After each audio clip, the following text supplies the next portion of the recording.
Bismillahirrahmanirrahim. Assalamualaikum warahmatullahi wabarakatuh. Alhamdulillahi wa kafa, wassalatu wassalamu ala rasulillahil mustafa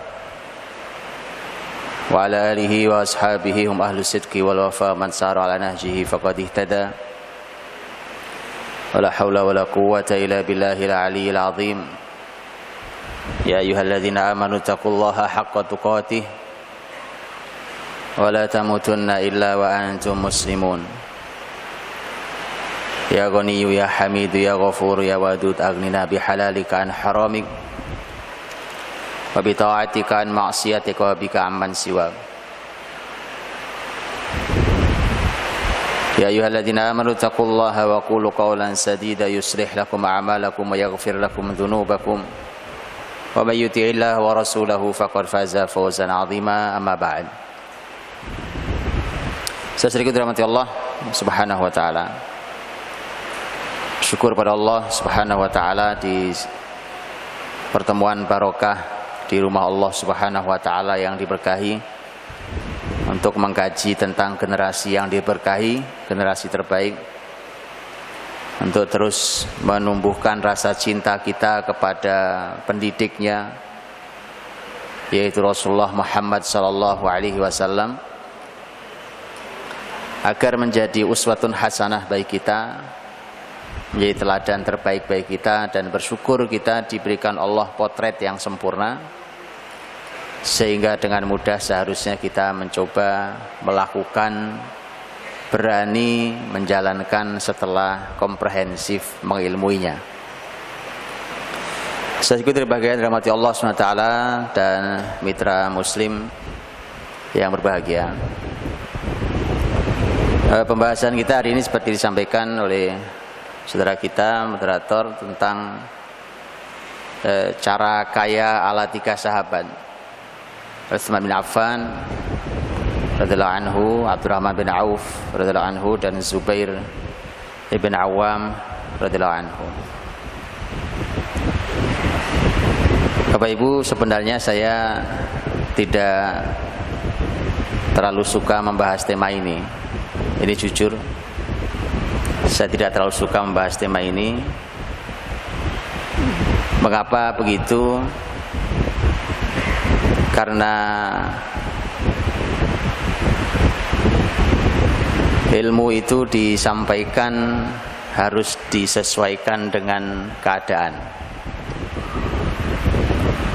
Mu'adz bin Jabal radhiyallahu anhu menyembunyikan ilmu panjang sekali sampai menjelang meninggalnya. Itu pun beliau sampaikan karena beliau takut merasa berdosa.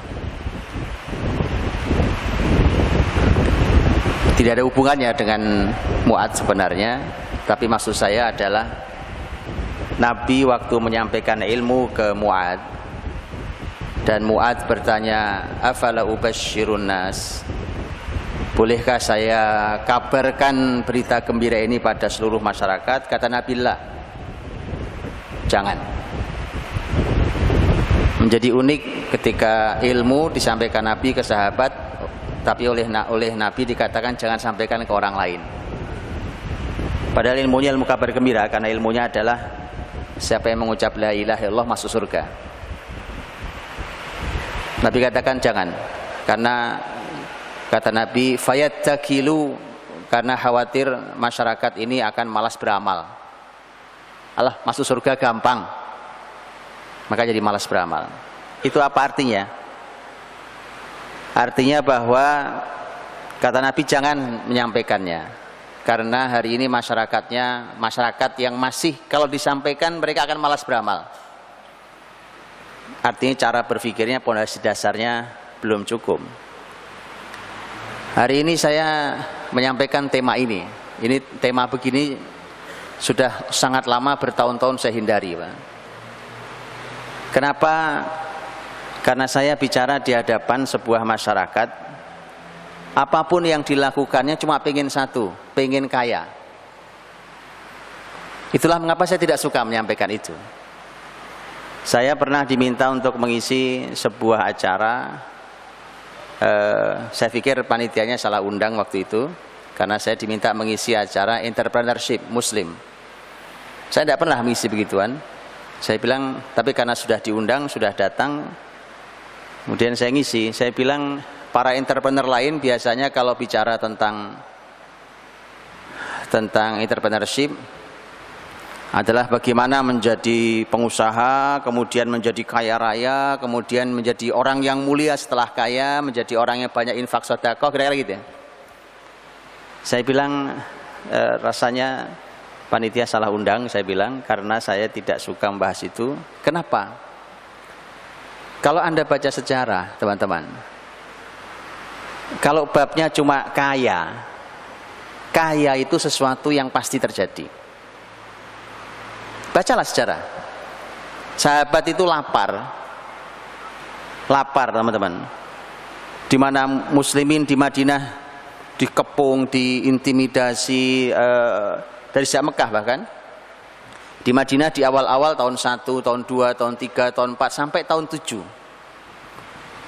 Walau grafik ekonomi naik, tetapi sahabat itu bahkan mereka, kalau kita merujuk pada kalimat beberapa sahabat setelah selesai menaklukkan perang Khaybar Yahudi, lawan Yahudi di Khaybar tahun 7 Hijriah, maka di situ sahabat mengungkapkan, karena Khaybar itu negeri kaya raya, penghasil kurma terbesar di Jazirah Arab saat itu. Disitulah kemudian para sahabat mulai mengatakan, sekarang baru kami tahu rasanya kenyang. Jadi ternyata selama ini sahabat itu nggak tahu kenyang itu kayak apa ya rasanya. Itu bukan basa-basi. Karena kalau teman-teman buka sejarah Ashabus Suffah umpamanya, para sahabat yang tinggal di Suffah. Salah satu sahabat yang tinggal di Suffah diantaranya Abu Hurairah radhiyallahu anhu. Abu Hurairah itu sendiri pernah bercerita, saya itu pernah berdiri dan pingsan di samping mimbar Nabi Sallallahu Alaihi Wasallam.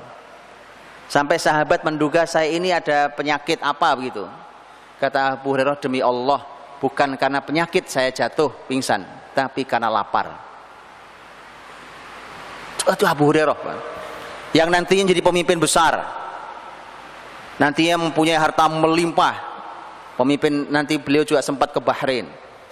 Beliau diutus kemana-mana, jadi ilmuwan besar, menjadi perawi hadis paling banyak periwayatan yang sampai pada kita hari ini, 5.374 hadis. Tapi itu nanti. Nah itu masa-masa awal begitu itu, ya seperti itu. Kan antum tahu Bilal kan? Semua tahu Bilal radhiyallahu anhu. Tapi begitu Allah memberikan kemenangan pada negeri-negeri Islam atas perjuangan mereka itu, kaya itu apa ya? Bukan sesuatu yang kita seperti yang hari ini kita kejar-kejar begitu, Pak. Akhirnya saking kita ini mengejar kekayaan, sampai apa saja yang kita lakukan itu karena ingin kaya. Sampai sholat duha saja karena pengen kaya. Itu yang saya nggak suka gitu ya. Mohon maaf saya. Itu yang saya hindari, karena nanti kemudian orang ini hanya ingin kaya, menumpuk hartanya dengan ilmu yang sedikit. Dan saya sudah sangat sering, mohon maaf, diskusi dengan teman-teman berbagai kalangan, bahwa masuk di satu lini dipikir sudah syariat segalanya, padahal yang disyariahkan baru akadnya. Kan hari ini semangat bersyariah luar biasa ya. Orang ingin hijrah dari bisnisnya, dari segala macamnya, dari segala hal dikasih label syariah. Semangatnya oke, bagus. Tapi yang jadi masalah adalah ilmu yang tidak komprehensif, itu satu. Dan yang kedua, semangat berilmunya selalu cepat sekali merasa puas, sehingga bicara tentang bisnis umpamanya baru masuk di satu poin, yaitu akad. Diislamkan akadnya, tadinya riba, tadinya tidak halal menjadi halal sesuai dengan syariat. Yang namanya bisnis itu bukan cuma akad, Pak. Masih panjang ceritanya untuk sesuatu disebut sebagai sesuai dengan syariat. bukan cuma akad. Ini sudah panjang saya berdiskusi dengan teman-teman, bahkan ada yang dengan sangat pede gitu ya, datang hadir kemudian menceritakan tentang bisnis syariahnya. Begitu saya tanya-tanya berapa, yang terjadi bingung. Kenapa? Karena itu yang disuka. Oke, tapi semangatnya luar biasa. Ini perlu dijaga semangatnya untuk semangat mensyariatkan segala sesuatu. Tapi jangan berkecil hati, ini cuma mukadimah. Saya tetap akan sampaikan materi ini. Saya tetap akan sampaikan karena antum sudah mulai tegang wajahnya dan mulai khawatir. Tetap saya sampaikan. Tapi saya sampaikan di mukadimah ini teman-teman supaya antum tahu bahwa sahabat itu sebelum mereka kaya raya itu sudah dibekali oleh Nabi ilmu-ilmu yang cukup, yang komprehensif, yang melimpah tentang bersikap terhadap harta. Itu kita belum punya. Nah maka tolong teman-teman, kalau pengen kaya gitu, antum segera diberikan landasan pengganjalnya, karena ini berbahaya. Hari pertama muslimin menang di perang Badar nyaris menjadi hari pertama kekalahan muslimin. Faktornya apa? Yas'alunaka 'anil anfal. Masalah harta rampasan perang. Belum juga pulang ke Madinah, muslimin sudah pecah jadi 4. Itu muslimin, Pak. Zaman sahabat, zaman terbaik. Model kita begini ini, ya kan?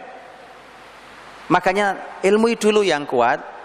Nabi itu sebelum meninggal itu berpesan-pesan luar biasa kepada para sahabatnya. Banyak sekali pesan-pesan Nabi SAW tentang masalah harta. Kenapa? Karena setelah ini kalian kaya raya. Kalian kaya raya setelah ini semua. Maka pesan Nabi banyak masalah harta. Di akhir-akhir hidup Nabi itu, di antaranya adalah pesan Nabi di pagi hari selesai sholat subuh, saat sahabat mulia Abu Ubaidah Al-Jarrah datang membawa harta banyak sekali, harta zakat, infak, sedekah dari satu suku. Begitu datang diletakkan harta di Masjid Nabawi. Sahabat berkumpul di sekeliling Abu Ubaidah. Nabi melihat sahabat pada kumpul ngelilingin harta, Nabi senyum-senyum. Senyum, kata Nabi absyiru wa'malu ma yasurrukum. Kata Nabi, silahkan bergembira dan silahkan berharap yang menyenangkan hati kalian. Boleh, silahkan. Tapi sebelum harta dibagi, Nabi bilang, fawalladhi nafsi biyadih, fawallahi mal faqru akhsha alaikum, walakin akhsha an tubsata alaikumud dunya, fatanafasuha kama tanafasa man kana qablakum, fatuhlikukum kama ahlakathum. Hadis riwayat Muslim. Demi Allah, kata Nabi SAW, bukan kemiskinan yang aku takuti terjadi pada kalian. Jadi Nabi itu teman-teman gak takut kalau umatnya miskin. Supaya antum tahu ini. Karena kalau entrepreneur selalu mengatakan, ayo kaya, miskinin mendekatkan pada kekafiran. Begitu kan? Makanya saya minta ngajinya yang komprehensif. Ini hadis sahih. Nabi katakan, demi Allah, lihat, saya tidak takut kalian miskin. Kok Nabinya nggak takut umatnya miskin? Ya. Mal faqru akhsha alaikum. Apa yang saya takutkan? Kata Nabi, walakin akhsha an tubsata alaikumud dunya. Tapi saya takut dunia digelar oleh Allah di hadapan kalian. Dibuka selebar-lebarnya di hadapan kalian. Karena efeknya ada. Fatanafasuha kama tanafasa man kana qablakum. Kalian akan berlomba untuk mendapatkan dunia yang digelar itu, sebagaimana orang-orang sebelum kalian juga berlomba mendapatkan dunia. Fatuhlikukum kama ahlakathum. Kalian setelah itu akan hancur oleh dunia ini, sebagaimana orang sebelum kalian hancur oleh dunia ini. Itu yang Nabi takutkan. Dari selalu efeknya harta itu begitu, Bang. Dalam bahasa Arab harta itu mal, jamaknya amwal. Dan itu oleh Quran dipakai kata mal, amwal, silahkan diketik. Itu banyak sekali ayat bicaraan menggunakan kata mal dan amwal. Teman-teman, kenapa kitab suci terakhir menggunakan bahasa Arab itu? Karena itu bahasa pilihan Allah. Dan kata bahasa Arab itu dari sejak awal katanya sudah menunjukkan makna aslinya. harta. Itu bahasa Indonesia. Tapi dalam bahasa Arab mal. Teman-teman tahu arti mal? Kata mala itu artinya miring. Condong miring, Pak, miring. Tahu orang miring? Negatif atau positif? Betulan. Makanya di dalam bahasa Arab pun ketika disebutkan fulan mala anil haq, seseorang ini miring dari jalan kebenaran, itu artinya dia menjauh dari jalan kebenaran. Jadi harta itu sejak kata awalnya sudah negatif, Pak. Itu kata bahasa Arab dan itu pilihan Quran. Itu kata yang dipakai oleh Quran. Nah, tapi seperti yang saya sampaikan tadi di khutbah Jumat saya tadi, Quran yang juga menyebut setelah semua kehati-hatian yang dipasang, dikasih rambu-rambunya hati-hati, itu sahabat pahami betul, ya, seperti umpamanya hadis Nabi yang juga menjadi rambu pas sahabat.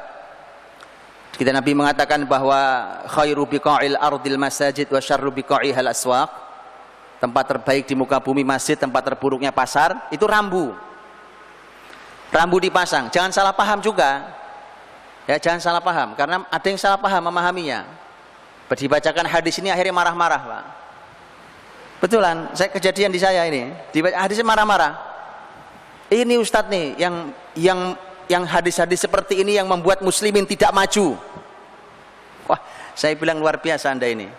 Abdurrahman bin Auf dengar hadis ini tapi lebih kaya dari kita, Pak, dan masuk surga. Utsman dengar hadis ini lebih kaya dari kita dan masuk surga.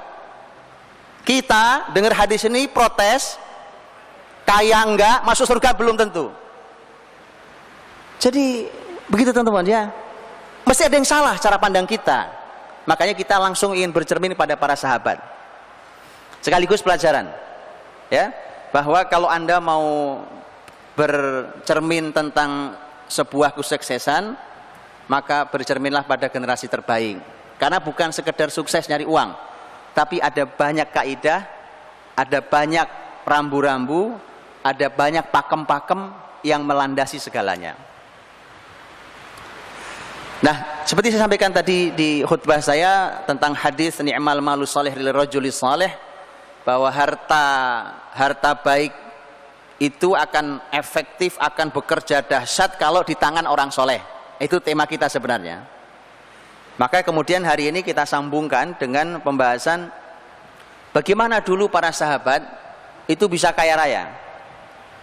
Ada caranya mereka. Ini diambilkan potretnya kepada saya, ada Utsman, Abdurrahman, Zubair radhiyallahu anhum ajma'in. Dan 3 orang sahabat Nabi SAW ini, bahkan Bapak Ibu, mereka ini sempat miskin-miskin. Faktornya, faktor hijrah Nabi. Waktu hijrah, kan Bapak Ibu tahu, sahabat pada tidak membawa hartanya, hanya baju yang menempel di badannya. Zubair, ini lebih parah lagi, Pak. Zubair sebagaimana penuturan istrinya yang juga putrinya Abu Bakar, yaitu Asma binti Abu Bakar, yang menuturkan bahwa waktu saya nikah dengan Zubair nggak punya harta kecuali hanya punya kuda. Kuda itulah yang tugas saya ngasih makan si kuda itu. Terus dalam kisahnya panjang. Jadi ini bayangkan hadirin, tahun 1 Hijriah itu, ini sahabat-sahabat ini yang akan kita bicarakan ini perekonomiannya bukan cuma jatuh, tapi nol. Sempat nol perekonomiannya. Yang gamblang adalah Abdurrahman dan Zubair. Tapi saya ingin menyampaikan tentang hasil akhir, tentang harta mereka. Karena tentu tidak layak kita bicara tentang kekayaan mereka. Kita judulnya kan apa tadi? Cara kaya. Cara kaya ala 3 sahabat. Kan pertanyaan pertama memang sekaya apa, Pak? Kan itu. Kalau kaya biasa terus dituturkan di sini ya nggak menarik. Ini sudah saya sampaikan di pertemuan saya di waktu saya kajian yang terakhir di Surabaya. Tapi saya bacakan ulang sebagai pengingat. Tadi sempat saya coret-coret sebenarnya berapa angka mereka punya ini. Ini data saya bacakan dari tulisannya seorang Profesor Dr. Yusuf bin Ahmad Al-Qasim. Beliau adalah dosen fikih perbandingan di Ma'had Ali lil Qadha Jamiatul Imam Saudi. Juga beliau sebagai salah satu pengawas syariat untuk sebuah lembaga keuangan dan permodalan Islami. Beliau yang menceritakan tentang mendata diambil dari beberapa kalimat para ulama tentang berapa kira-kira harta mereka. Saya bicara 3 orang berarti. Untuk kita lihat. Karena kalau antum tahu sekaya itu berarti kita boleh belajar sama beliau kalau betul kaya. Kalau betul kaya. Saya bacakan. Yang pertama Utsman radhiyallahu anhu. Menurut Dr. Yusuf bin Ahmad Al-Qasim, Utsman itu punya kekayaan dikira-kira, perkiraannya, tentu perkiraannya adalah 30 juta dirham, 150.000 dinar, dan 200.000 dinar sedekahnya. Antum tahu dinar dirham ya? Baru sebelum berangkat ke sini saya buka berapa harga sekarang ini, detik sekarang ini, dinar dan dirham. Kurang lebih, saya ambil kurang lebihnya. 1 dirham itu 65.000 rupiah. 1 dinar hari sekarang ini 2.200.000 rupiah. Baik ya. Nanti saya kasih angka rupiahnya. Abdurrahman bin Auf radhiyallahu anhu, beliau memiliki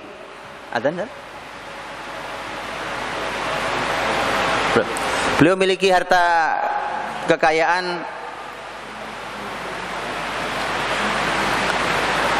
diperkirakan sejumlah 30.200.000 dinar.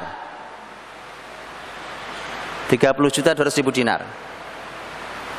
Zubair punya harta kekayaan 50.200.000, tapi tidak disebutkan dinar atau dirham. Tapi sang penulis mengatakan rasanya ini dirham bukan dinar. Kenapa? Karena hartanya Abdurrahman lebih banyak daripada Zubair.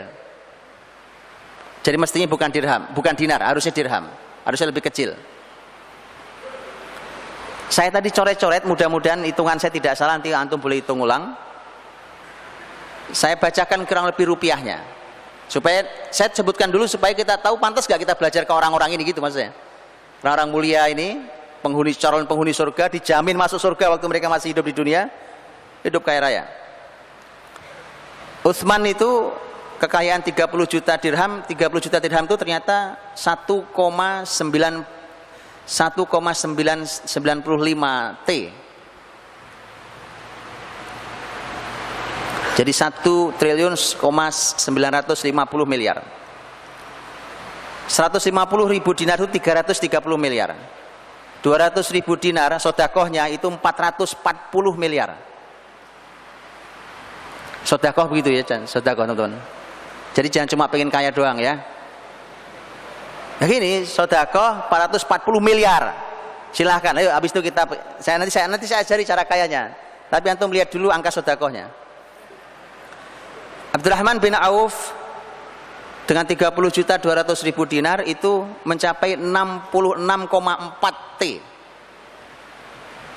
Jadi 66.440 miliar. Zubair itu 3,2. Semua T ya. 3,263. Jadi 3 orang ini kalau ditotal 72,423. Jadi 3 orang itu hartanya 72,4. Cukup ya? Sudah adzan? Mudah-mudahan tidak ganggu sholat antum. Yang khusyuk sholatnya, sholat isya kita semoga Allah terima, jadi 72,4 T. Kita akan bicara tentang bagaimana mereka masuk surga tapi duitnya juga banyak gitu. Wallahu a'lam bishawab. Bismillah, alhamdulillah, wassalatu wassalamu ala rasulillah wa ba'd. Saudariku jamaah dan mitra muslim yang dirahmati Allah SWT, itu data angkanya, dan berarti kita nyatakan kita layak untuk belajar. Begitu bukan begitu? Kita layak untuk belajar dari 3 sahabat Nabi yang mulia ini.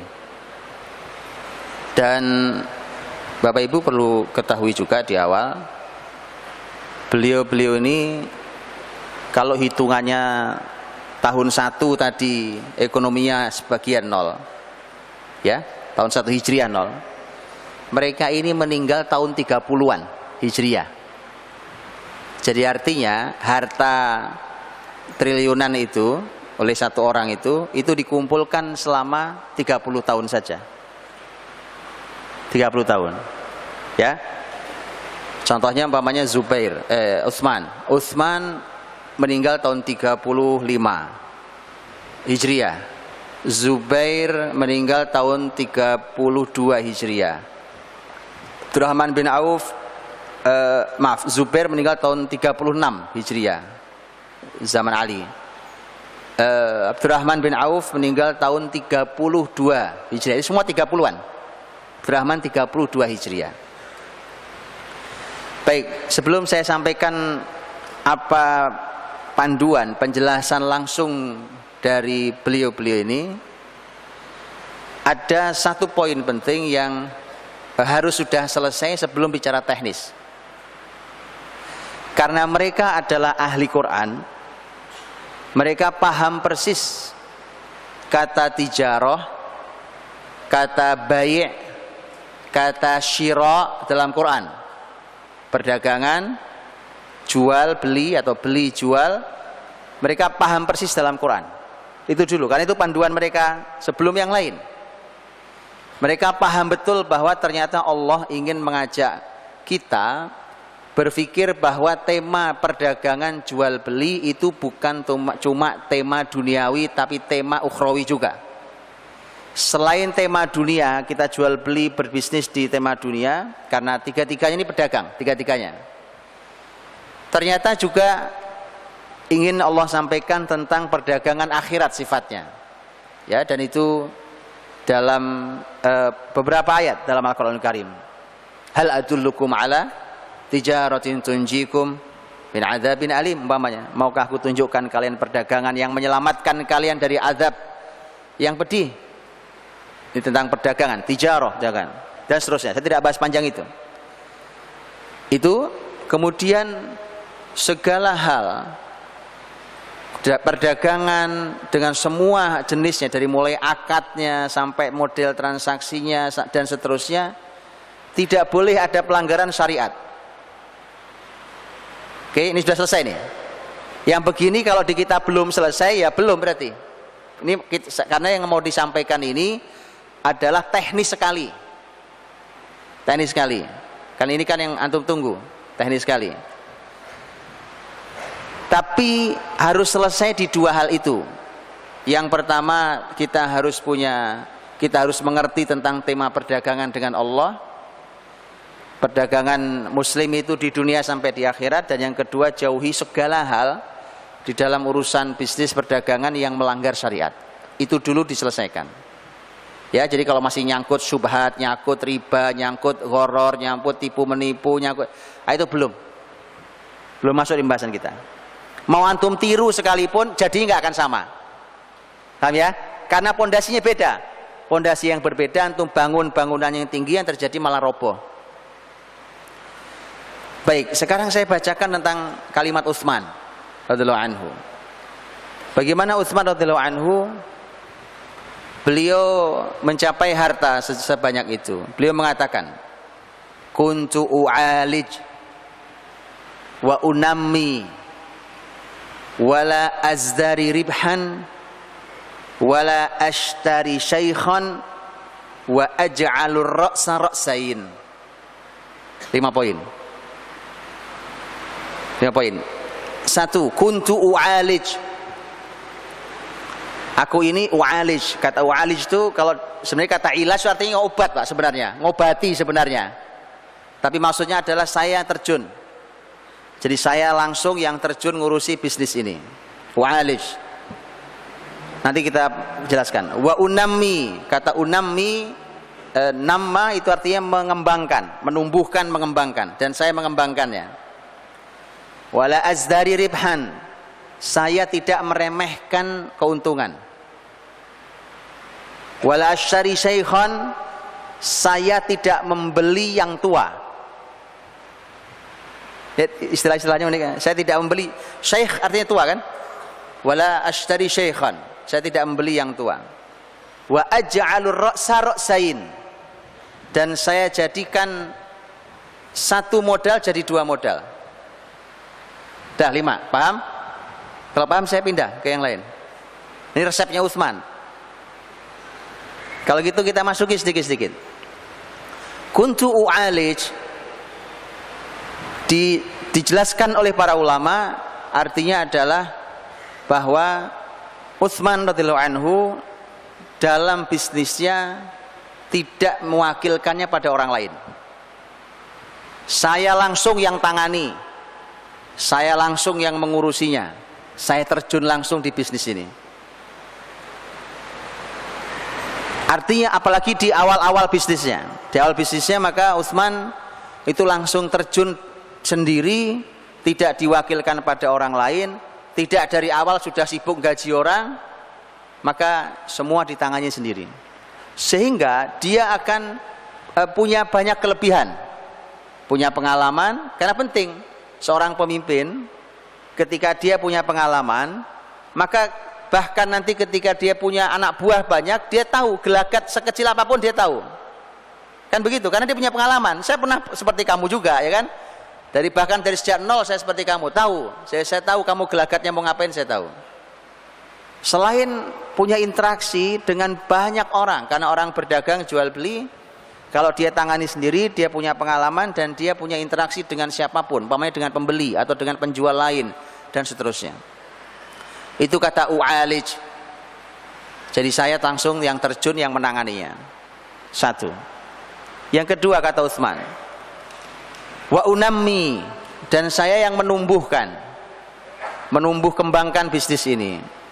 Penjelasan para ahli ilmu adalah kalimat ini maksudnya adalah keuntungan yang saya dapatkan tidak saya nikmati semua, sebagiannya saya kembalikan jadi modal supaya semakin membesarkan, semakin mengembangkan, semakin menumbuhkan bisnis ini, bahkan saya bisa merambah ke dunia yang lain. Jadi keuntungannya tidak diambil semuanya. Dan ini menarik, sesuai dengan hadis Nabi Sallallahu Alaihi Wasallam ketika Nabi menceritakan dalam hadis tentang seseorang yang kebunnya dengan ajaib dihujani oleh Allah, sementara kebun kanan kirinya tidak dihujani. Ya, maka kemudian ditanyakan kepada si pemilik kebun, memang apa istimewanya Anda? Orang lain tidak dapat hujan kebunnya, tapi kebun Anda dihujani sendiri. Dia mengatakan setiap hasil panen saya bagi 3. Saya bagi 3, jadi selalu sepertiga. Ya, sepertiga saya nikmati hasilnya, termasuk umpamanya untuk operasional apa, dan termasuk yang saya nikmati. Sepertiga saya kembalikan jadi modal. Nah, ini pembahasan kita. Sepertiganya saya kembalikan jadi modal lagi sehingga makin besar. Sepertiganya saya sodakohkan. Nah, sodakohnya sepertiga. Ya, ini menarik. Ayo sodakoh sepertiga. Itu perusahaan Anda akan dihujani berkah oleh Allah di saat perusahaan yang lain yang semisal tidak ada hujannya. Sepertiga. Baik. Wa unammi, kata Utsman, saya kembangkan. Kembangkannya tadi, di antaranya maknanya adalah bahwa sebagian hasilnya dikembalikan ke modal. Seperti kisah Nabi. Ini kan kisah-kisah ini diceritakan kepada para sahabat. Jadi para sahabat itu menjadikan kisah itu jadi inspirasi mereka, jadi ide mereka. Yang ketiga, wala azdari ribhan, saya tidak pernah meremehkan keuntungan. Apa artinya? Artinya ternyata nanti kita akan jumpai kalimat yang maknanya semisal di Abdurrahman bin Auf di tema ini. untung sekecil apapun saya ambil.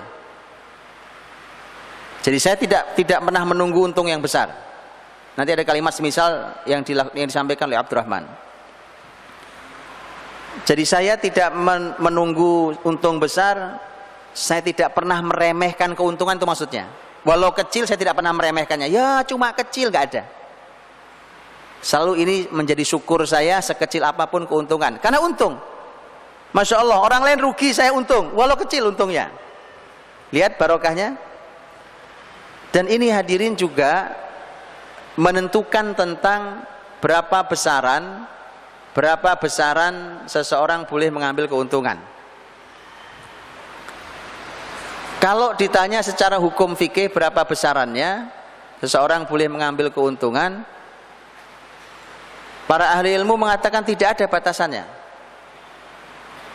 Boleh, antum punya modal, antum melipatkan menjadi 100%, 200%, 300% boleh. Tapi ada satu kalimat yang kalau Nabi katakan, sahabat pasti akan berhenti di kalimat itu. Itu kebiasaan sahabat. Memang begini harus dilatih, termasuk harus dilatih. Rasulullah SAW menyampaikan, rahimallahu mra'an samhan idza ba', samhan idza ishtara, samhan idza qada, samhan idza iqtada.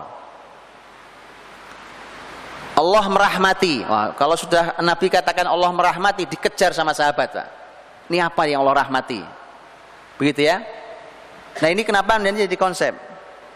Allah merahmati seseorang yang lapang saat menjual, lapang saat membeli.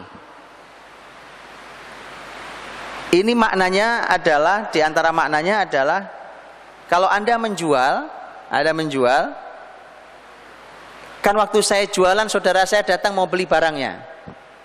Beliau punya uang, saya perlu uang dia. Saya perlu uang dia, dia perlu barang yang saya punya. Maka dia tawar dengan harga yang saya tahu saya sudah dapat untung, saya tahu modal saya. Maka Allah merahmati seseorang yang lapang saat menjual. Ngerti maksudnya? Lapang saat menjual. Artinya sudah antum ambil. Saya sudah untung ya, walaupun kecil saya sudah ada untungnya. Nah ini yang bikin berkah, Pak. Karena dirahmati Allah Subhanahu Wa Taala. Dan ini ternyata konsepnya Utsman. Wala azdari ribhan. Saya tidak pernah meremehkan keuntungan. Semua saya syukuri, sekecil apapun. Justru itu jadi konsepnya nanti. Abdurrahman lebih jelas nanti kalimatnya. Itu ternyata malah konsepnya. Ngambil untung tidak banyak-banyak. Dengan itu maka perputarannya percepat. Kurang lebih begitu. Ya. Wala ashtari syaikhan. Saya tidak membeli yang tua. Kata syekh artinya tua. Kalau bicaranya adalah barang umpamanya, maka saya tidak membeli barang yang stok lama.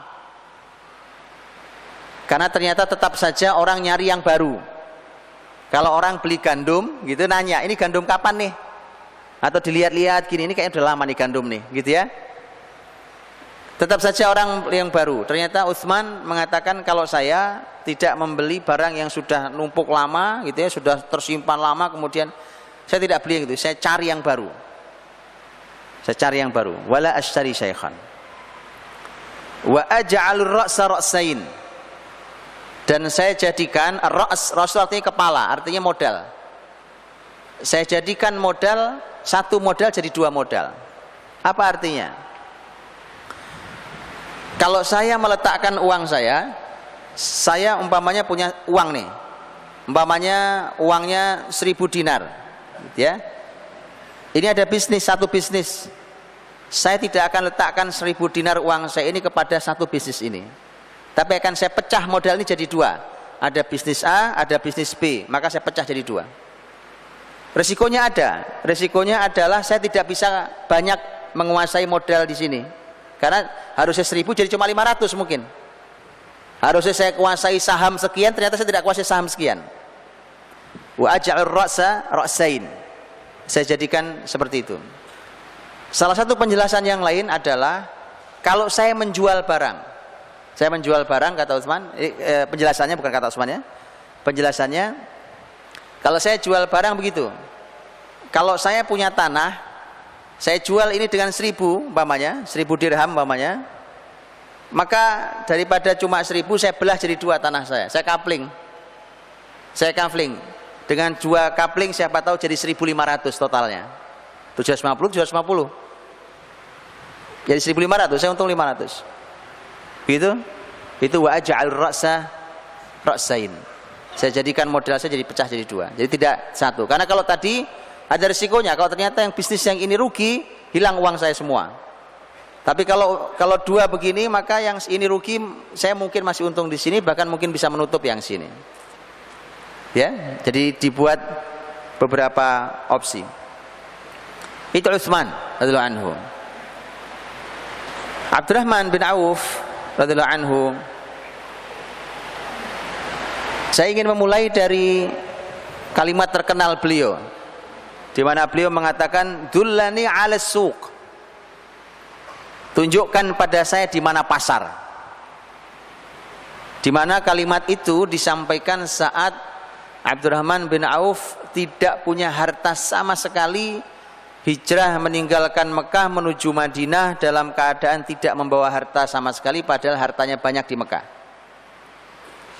Maka ditampung oleh saudaranya yang baru dikenalnya, yaitu Sa'ad bin Rabi', sahabat kaya Madinah radhiyallahu anhu, dan kisahnya antum semua tahu. Sa'ad bin Rabi' siap berbagi rumah, berbagi kebun, berbagi istri. Berbagi istri maknanya adalah saya ceraikan, mana yang kamu mau dari salah satu istri saya, kalau itu yang paling kau minati maka silakan ambil, nanti selesai masa iddahnya silakan kamu nikahi. Itu maksudnya. Nah ini, maka Abdurrahman mengatakan barakallahu fi ahlikum fi amwalikum wa ahlikum, semoga Allah memberkahi hartamu dan keluargamu. Semoga Allah berkahi keluargamu dan hartamu. Artinya saya tidak ambil, semoga Allah berkahi. Kamu sudah berniat baik, didoakan keberkahan. Dullani 'alas suq, tunjukkan di mana pasar. Tunjukkan di mana pasar. Orang sehebat Abdurrahman, dengan skill tinggi Abdurrahman, tanpa modal, dengan skill tinggi masuk ke dunianya, langsung punya keuntungan di hari pertama. Ya saya tidak tahu, para teman-teman entrepreneur mungkin lebih ahli. Kalau hari ini teori entrepreneurship selalu ya sekali pertama gagal biasa, 2 kali juga biasa, 3 kali juga biasa gitu ya.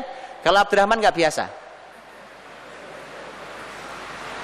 Karena Abdurrahman bin Auf hari pertama masuk pasar, ditunjukkan pasar. Di mana pasar? Tunjukkan saya, ditunjukkan pasar, itu pasarnya. Tunjukkan pasar, masuk pasar, hari itu tidak ada modal. Wong dipinjemin saudaranya juga nggak mau dia. Tidak ada modal, tapi punya skill dia.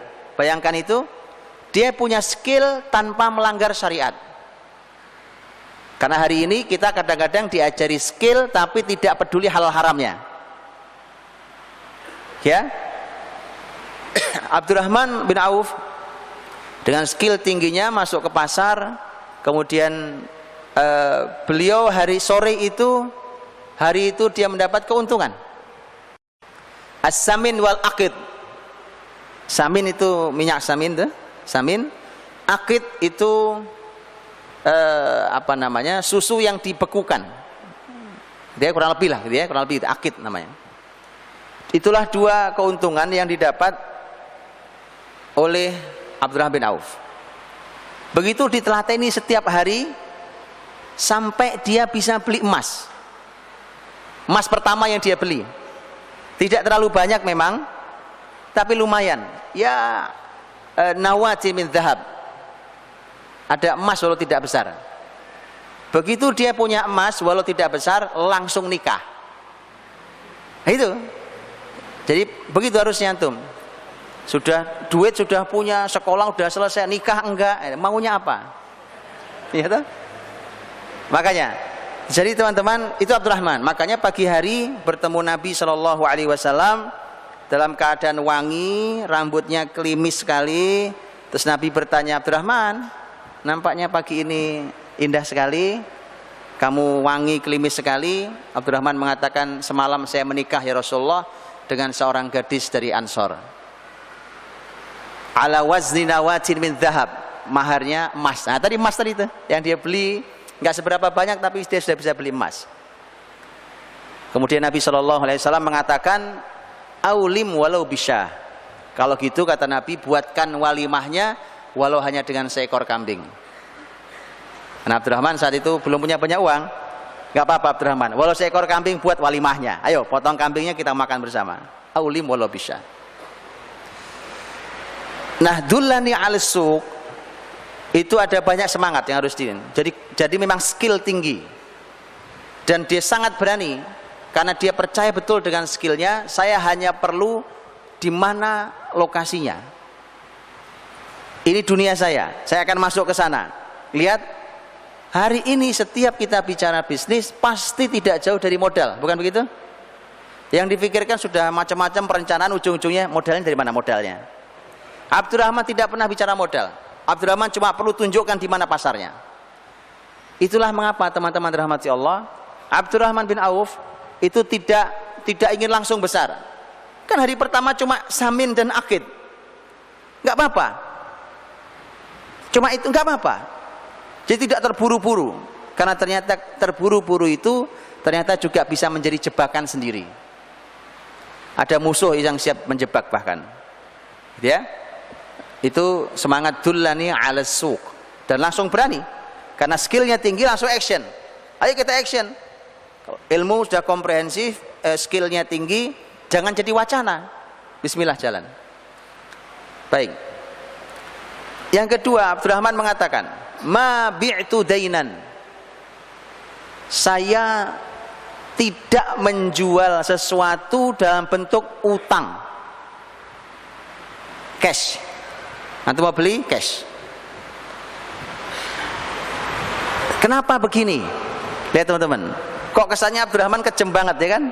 Masuk mas saudara tidak mau bantu? Tidak. Kalau urusan bantu jangan tanya. Saya sudah sering sampaikan, Abdurrahman bin Auf itu, Masya Allah, hartanya ditebar di masyarakatnya. Ditebar di masyarakatnya, Pak. Penduduk ibu kota Madinah itu, penduduk ibu kota, sepertiga pernah dibayari hutangnya oleh Abdurrahman bin Auf, sepertiga pernah dihutangi oleh Abdurrahman bin Auf, dan sepertiga pernah disilaturahimi dengan uangnya Abdurrahman bin Auf. Bisa sering sampaikan. Artinya kalau urusan sodako jangan tanyakan itu. Tapi sekarang saya sedang bisnis, bukan? Yang hasilnya kan saya sodakohkan lagi. Kalau akad kita bisnis maka tidak ada utang. Antum mau beli cash.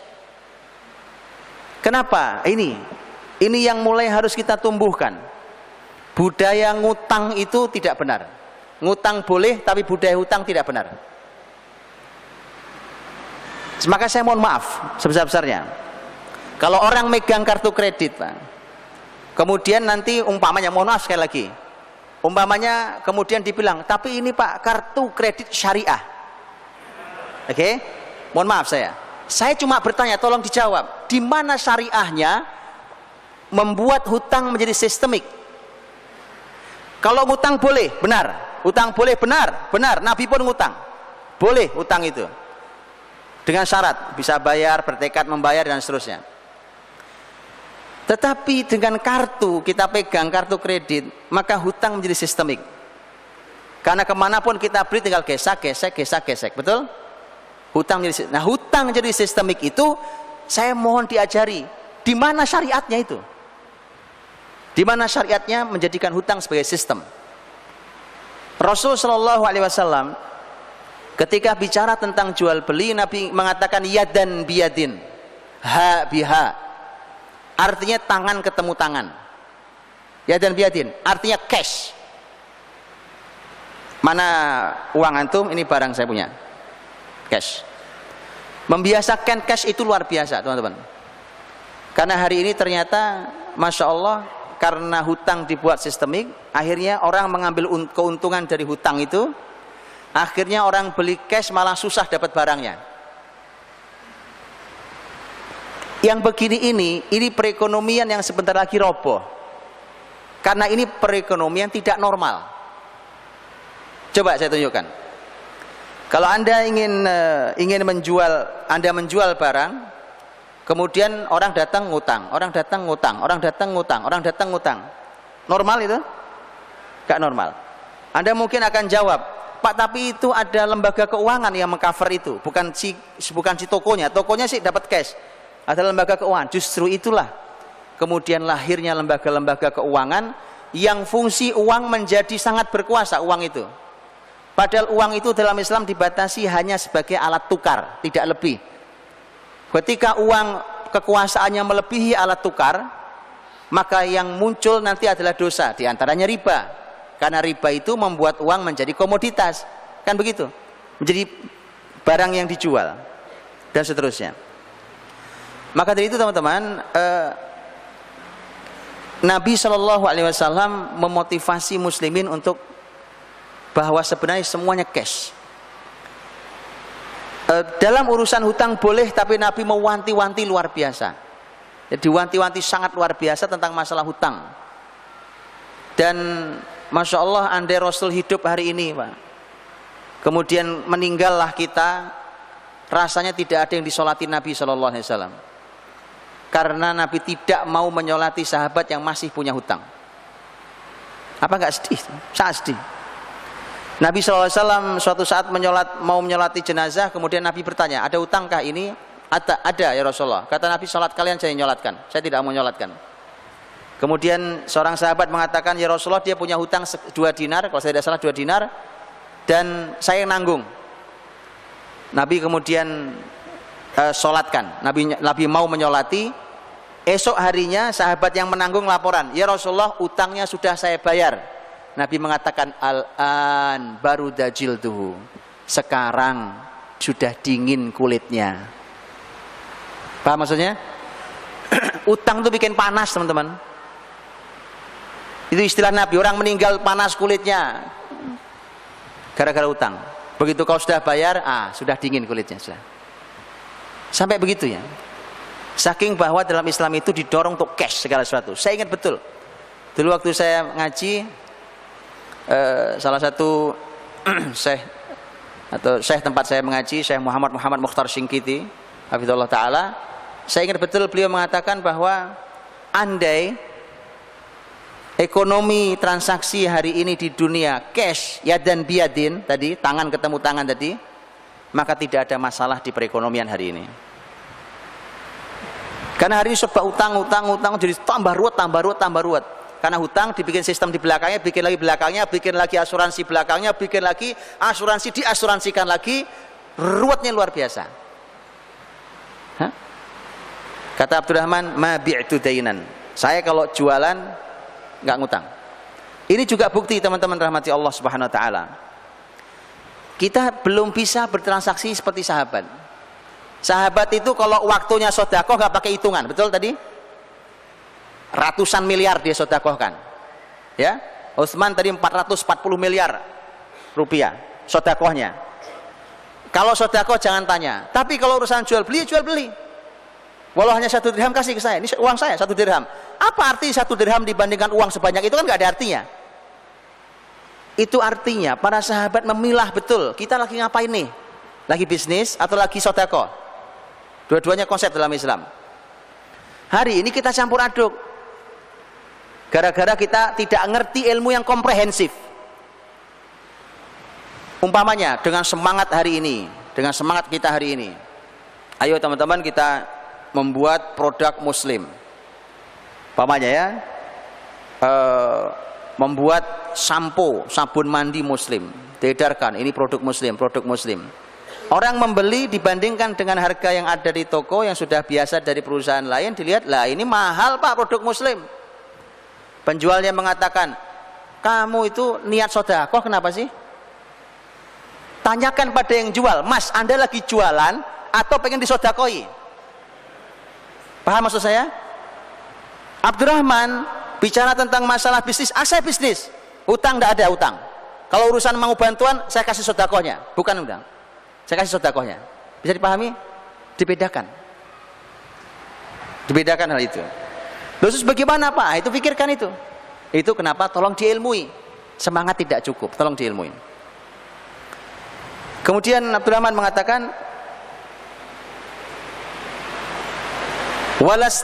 walastaqlaitu ribhan. Ini yang tadi saya bilang.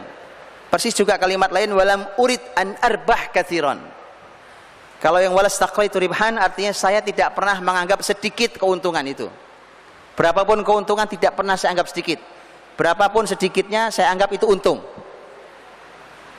Bukan untungnya sedikit, tetapi sedikit apapun ini untung. Paham ya? Dan walam urid an arbah katsiran, saya tidak ingin untung banyak. Itu konsep Abdurrahman, Pak. Kurang lebih sama dengan kalimat Utsman radhiyallahu anhu. Ternyata itu konsep sahabat. Mengapa? Walaupun boleh, tapi dalam Islam teman-teman, itulah mengapa saya sering katakan naiklah dari pembahasan sekedar naiklah dari pembahasan fikih muamalah halal haram kepada pembahasan yang lebih tinggi. Ada dua jenjang begini. Ini halal haram, ini mulia. Ini sudah halal, baik, silahkan diambil, boleh antum ambil. Tapi ini mulia. Ambil keuntungan, saya buat ambil keuntungan 100%, 200%, boleh, silahkan ambil. Tapi tidak mulia karena kita kehilangan rahmat Allah. Karena Allah merahmati siapapun yang lapang saat menjual, lapang saat membeli. Bisa dipahami ya? Jadi artinya, makanya kalau belajar tentang seperti ini, cuma belajar tentang tips, triknya, dan tidak tahu pondasi dasar sahabat dulu ahli Quran, mendarah daging Quran dalam dirinya, kalau disampaikan Nabi ampunan, rahmat, itu mereka kejar habis-habisan, gitu ya. Nah kalau tidak seperti itu, maka hasilnya tidak akan baik, Pak. Kita belajar seperti ini. Baik, saya tidak mengharapkan untung yang banyak, kata Utsman. Walam ashtari ma'iban. Kalau tadi Utsman mengatakan saya tidak membeli barang yang tua, kalau Abdurrahman mengatakan saya tidak membeli barang yang cacat. Jadi saya nggak jualan barang cacat. Boleh orang jual barang cacat tapi dijelaskan atau ditunjukkan kepada pembelinya, sebagaimana pembahasan dalam fikih raddul mabi' bil aib. Jadi mengembalikan barang dagangan karena cacat. Ada ilmu fikih sendiri, ya. Tapi artinya bahwa kata Abdurrahman, saya tidak membeli barang yang cacat. Kemudian terakhir Abdurrahman mengatakan wallahu yubarik liman yasha, dan Allah memberkahi pada siapa yang dikehendaki. Ya, jadi sahabat, masya Allah, beliau nggak jauh dari berkah yang dikejar oleh mereka. Baik, teman-teman, waktu saya tidak banyak. Terakhir Zubair bin Awam radhiyallahu anhu, saya tidak sampaikan konsep panjang beliau, tapi saya sampaikan satu hal yang di situ ada konsepnya. Zubair bin Awam radhiyallahu anhu, tahun ini ada dalam Sahih Bukhari.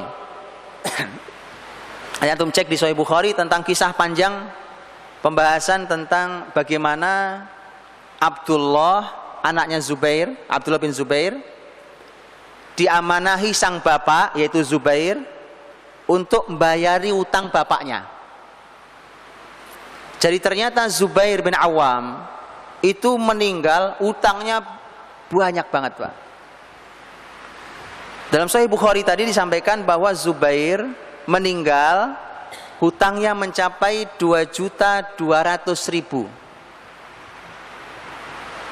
Tidak disebut dinar atau dirham, tapi dugaan saya dirham. Jadi hutangnya Zubair punya hutang waktu meninggal itu 2.200.000. Kalau dia dinar, oh besar itu, wallahu alam. Tapi artinya tidak disebutkan dinar atau dirham. Nah teman-teman dirahmati Allah, hutang yang besar itu kemudian bukankah menjadi pertanyaan, lah itu sahabat utang besar banget, Pak. Utang besar dia, utang. Kenapa Zubair, ahli ilmu, ahli Quran, ahli surga, utangnya banyak waktu mati? Waktu meninggal dia utang banyak sekali. Buat apa? Tadi katanya tidak boleh utang. Ya, ini justru sistemnya, Pak, yang akan saya sampaikan di belakang. Sebelum nanti penutupan saya sampaikan. Tapi saya ingin mulai bahwa tahun 36 Hijriah waktu terjadi perang Jamal, Zubair merasa ini kayaknya ajal saya, dan benar. Ini sepertinya ajal saya. Maka waktu Zubair berdiri dipanggil anaknya Abdullah, sini nak Abdullah. Rasanya hari ini ayahmu akan meninggal. Rasanya, masya Allah, sahabat tuh gitu. Rasanya ayah meninggal ayahmu. Dan tidak ada yang membuatku paling gelisah dalam hidup kecuali hutangku. Itu teman-teman ya. Orang harta melimpah ruah kayak Zubair, tapi kalau punya hutang itu ya gelisah, Pak. Gelisah. Makanya jangan ngutang. Hutang boleh tapi ketika terpaksa. Jangan kebiasaan ngutang itu. Itu kebiasaan, budaya, sistem. Kalau hutang itu salah secara syariat. Tapi ngutang boleh. Maka kata Zubair, ayahmu Nina punya hutang. Dan Zubair itu disebutkan, ada yang mengatakan Zubair itu punya catatan hutangnya. Ini juga bagus. Catat hutang itu. Tapi nanti sebagai kehati-hatian juga, Abdullah itu mengumumkan ke masyarakat luas, siapa yang pernah diutangi ayah saya Zubair, temui saya. Itu saking hati-hatinya Abdullah, itu mengumumkannya sampai 4 tahun lamanya, Pak. 4 tahun lamanya. Saudara-saudaranya sudah minta bagi dong warisannya. Kata Abdullah, nanti dulu. Belum, saya masih belum merasa aman dengan hutang ayah. 4 tahun lamanya, Pak. Untuk demi amannya ayahnya. Ini amanah luar biasa. 2.200.000 utang yang harus dibayar itu. Dan kata Abdullah, Zubair waktu meninggal tidak meninggalkan dinar, tidak meninggalkan dirham. Lah, terus gimana? Jadi tidak meninggalkan uang ternyata. Tapi ada tapinya, belum selesai. Tapi Zubair meninggalkan 2 tanah. Memang cuma 2, Pak. Memang cuma 2. Tapi antum perlu tahu, 1 tanah ini nanti berhasil dijual 1.600.000. Ini semuanya hitungannya dinar dirham ya, bukan rupiah ya. 1.600.000 1 tanahnya. Padahal dulu tanah yang dijual 1.600.000 ini dulu belinya cuma 170.000. Ya, berlipat ya. Ada 2 tanah yang ditinggalkan Zubair. Ada 11 rumah di Madinah, ibu kota. Ada 2 rumah di kota Basrah, ada 1 rumah di kota Kufah, dan ada 1 rumah di Mesir. Gitu ya. Tapi hati-hati teman-teman berpikir investasi, karena hari ini nanti jangan sampai antum salah dalil. Dengar kalimat itu salah dalil. Jangan sampai. Hati-hati dengan investasi yang kemudian dianggurkan, menganggur. Tidak boleh bumi Allah dibikin nganggur, rumah dibeli kosong rusak atas nama investasi. Tanah dibeli nganggur kosong, bumi Allah sampai gersang. Dosa besar. Dosa, Pak. Bumi Allah tidak boleh dibikin seperti itu. Boleh antum investasi tapi garap, atau garapkan ke orang lain. Rumah dimanfaatkan atau disewakan dan seterusnya. Pokoknya harus menghasilkan bumi Allah ini. Nah, Zubair kemudian nanti hutangnya oleh Abdullah diproses. Kisah panjangnya ada dalam Sahih Bukhari, silakan dibaca. Kisahnya panjang sekali. Bagaimana proses pembayarannya sampai tuntas. Bahkan Zubair sudah pernah pesan sebelum meninggal. Nah, nanti kalau ayah meninggal, kemudian harta ini sudah kamu bagi dan kok masih ada sisanya, maka ayah berwasiat 1/3. Loh, masih sempat berwasiat, Pak. 1/3. Saya wasiat 1/3. Bagi ke anak-anakmu, Abdullah bagi ke anak-anakmu. Jadi 1/3 diwasiat. Karena kan cucu kan tidak dapat ketika ada anak laki-laki dalam warisan. Maka Masya Allah saking cintanya Zubair pada cucunya, dia kasih melalui jalan halal, yaitu wasiat. Dan benar, ternyata masih tersisa nanti uang itu, Pak. Tersisanya banyak, Pak. Tadi kan saya bilang tadi, uangnya sangat banyak. Dan bahkan nanti masih dapat warisan. Masih dapat warisan. Karena istri Zubair ada 4. Maksud saya yang sahabat itu kalau meninggal istrinya maksimal, Pak. Abdurrahman meninggal istrinya juga 4. Zubair meninggal istri juga 4, gitu ya. Jadi memang mereka Masya Allah, Pak, itu indahnya orang soleh. Umurnya panjang-panjang, duitnya banyak, istri maksimal. Mati masuk surga. Loh gitu kok diatur syariat gak mau, ya kan? Ayolah diatur syariat ini enak, Pak. Masya Allah, lihat orang-orang soleh ini, ya kan? Itu keempat istrinya masih mendapatkan warisan sangat besar. Masing-masing dapat warisan besar-besar. Jadi ternyata memang masih lebih hartanya. Terakhir, sudah habis waktu saya. Ini malah menjadi konsep. Mengapa Zubair utangnya banyak? Ada dua catatan penting. Satu, Zubair hutangnya banyak, tapi Zubair tahu asetnya besar. Begitu dia meninggal, ditutup utangnya masih lebih banyak. Itu satu penting. Nah, yang kedua ini yang konsep, menarik. Yang kedua ini, Zubair bin Awam radhiyallahu anhu, orang-orang jujur seperti beliau itu mendapatkan amanah penitipan uang oleh masyarakat. Jadi kalau hari ini menjadi seperti tempat menyimpan uang, tempat simpan pinjam, koperasi, bank kayak gitu ya. Dulu sempat menyimpan uang tuh orang-orang soleh itu. Persis seperti Rasul Muhammad SAW. Bukankah waktu Rasul mau hijrah, Nabi minta Ali tidur di kamarnya, di tempat tidurnya? Salah satu pesan Nabi, tidurlah di sini dan ini harta, besok kembalikan ke fulan. Harta ini harta milik mereka. Loh, kenapa harta mereka ada di Nabi Muhammad? Karena mereka walaupun menolak dakwah Nabi, tapi mereka tahu Nabi Al-Amin, orang yang amanah. Uang titip ke beliau nggak akan hilang, nggak akan dipakai, nggak akan nipu.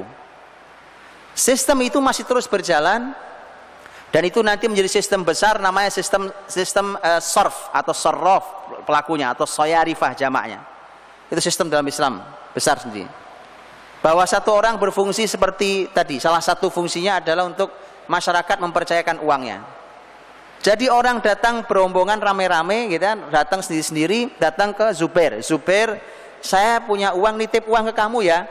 Nanti uangnya saya ambil kira-kira umpamanya bulan Ramadan tahun depan umpamanya, atau saya ambil nanti pas begini.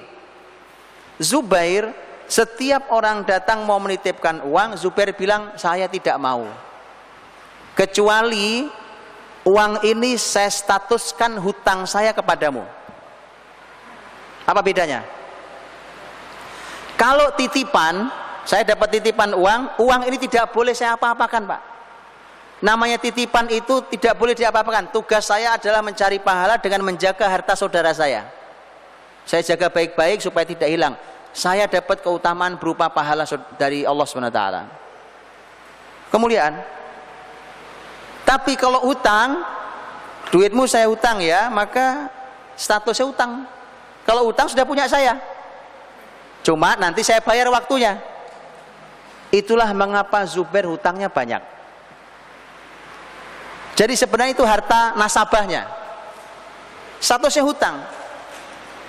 Ini sebenarnya inspirasi besar teman-teman. Kenapa tidak ada bank syariah yang berani melakukan ini? Mengapa tidak ada BMT yang berani melakukan ini? Ini salah satu, ini belum sistem yang lain. Ini salah satu sistemnya. Orang datang cuma mau nitip, saya utang ya. Karena nitip, Anda kan harus bayar safety box, ya kan? Untuk pengamanan segala macam harus bayar. Bagaimana kalau saya utang? Ini menjadi modal tambahan buat Zubair. Itu mengapa bisnis Zubair jadi besar sekali. Karena Zubair punya dana, yang itu dana bisa dipakai halal, dan itu adalah modal. Makanya kalau berpikir tentang modal, jangan selalu hanya minjam ke bank, ke ini. Banyak saudara muslim kita ini yang bisa berkumpul bersama, bisa meminjamkan, bisa bekerja sama, bisa menggunakan transaksi baik salam, bisa menggunakan istisna, bisa banyak transaksi dalam Islam yang menjembatani modal. Gitu ya, teman-teman. Jadi silakan pelajari dalam pembahasan ekonomi syariah, karena di sana apa yang ada dalam pembahasan fikih dalam Islam itu adalah solusi-solusi. Itu saya kira, semoga yang sedikit bisa memberikan gambaran bagaimana mereka dulu, para sahabat 3 orang ini, mereka memiliki konsep. Dan memang kalau dulu Bapak Ibu, orang-orang soleh dulu itu bicaranya memang tidak panjang-panjang, sekilas-sekilas begitu, tetapi prakteknya itu yang luar biasa. Kayak tadi contohnya kalimat simpel-simpel, tapi kayanya luar biasa. Jadi ya nggak teori panjang, buku tebel-tebel ditulis ya kan, teorinya panjang-panjang, ya duit nggak banyak-banyak juga. Nah itu tidak, kalimat singkat-singkat, paling beberapa poin, tapi duitnya banyak. Khair, mudah-mudahan Allah berkahi seluruh yang kita miliki, Allah berkahi harta kita, juga Allah sucikan jiwa kita. Wallahu a'lam bishawab, saya kembalikan. Baik, mitra muslim dan juga jamaah Masjid Yayasan Perguruan Al-Irsyad, masih ada sisa waktu sekitar 7 menit atau 6 menit ya. Saya buka satu pertanyaan saja ya. Silakan dari jamaah Masjid Al-Irsyad yang ingin bertanya, silakan angkat tangan. Masnya? Oke. Oh. Ada? Oke. Bapak monggo, silakan. Pakai mic ini, Pak ya. Ada panitia mungkin. Boleh maju mungkin nggih? Silakan.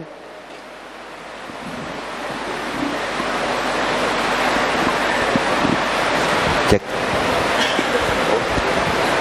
Assalamualaikum warahmatullahi wabarakatuh. Saya Hamka dari Jamaah Masjid Tanwir Asamrowo ingin bertanya, bagaimana dengan kami yang sudah menggeluti bisnis, tadi perniagaan, dagang, kemudian ada harta yang didapat kalau ada ikhwan ini, tentunya bukan saya, ikhwan, dia modalnya Ustadz dari orang tuanya itu modalnya pegawai pajak. Sedangkan pajak itu sendiri dalam Islam bagaimana? Kemudian modalnya dia sudah terlanjur dengan modal dari harta ayahnya, harta pajak, gitu Ustaz. Jadi atau ada ikhwan lain juga yang dia berbisnis, kemudian sudah ada modalnya dari awal, orang tuanya profesinya dari rentenir. Jadi apakah semua modal dibuang terus dari nol atau bagaimana Ustaz? Jazakumullahu khairan katsiran. Terima kasih Bapak atau Mas Hamka ini ya. Jadi bisnis modalnya dari orang tua yang pegawai pajak, kemudian orang tua yang rentenir, ini bagaimana Ustaz kalau modalnya dari sumber-sumber seperti itu? Baik, ini jawabnya susah Pak. Insya Allah, kasihan jawabnya memang susah. Kalau bicaranya rentenir, maknanya riba, rentenir ya, riba ya uang haram, dan dosanya tidak sederhana. Dosa besarnya pun levelnya tinggi, bahkan lebih tinggi dari dosa besar, beberapa dosa besar yang lain. Bicara tentang pajak, ini pajak ya, bicara tentang pajak, teman-teman rahmati Allah, para ahli ilmu menyampaikan bahwa hukum asalnya pajak itu tidak boleh, kecuali karena beberapa hal maka dibolehkan. Ya, jadi pahami cara ulama bicara. Ulama kalau berbicara itu ada kaidahnya, bukan boleh, bukan begitu.